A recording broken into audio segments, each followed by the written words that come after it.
বলেন বলেন। আসসালামু আলাইকুম। আজকে আমরা আসছি এখানে একটা সুন্দর পরিবেশ, সেটা আপনাদের দেখাবো। দেখতেছেন যে ট্রেনের জাহাজ কিভাবে যাচ্ছে। আমাদের এখানে ফায়ার সার্ভিসের, সিভিল ডিফেন্সের কিছু অগ্নিযোদ্ধা, স্পিড বোট, তারপরে পাশে আছে নির্ভীক, বিভিন্ন জাহাজ। এটা কীর্তনখোলা নদী। এখানে আসলে আসলেই মনটা অনেক ফ্রেশ হয়ে যায়।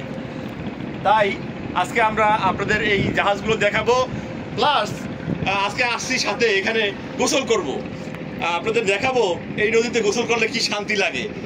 তাই আমরা আপনাকে দেখাতে যাচ্ছি। আমি এখন আপনাদের দেখাবো যে কীভাবে গোসল করতে হয় এই কীর্তনখোলা নদীতে।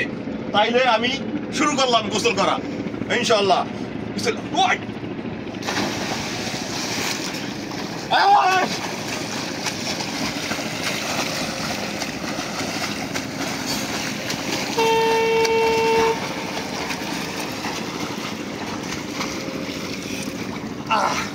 ভাই কেমন লাগছে গোসল করা?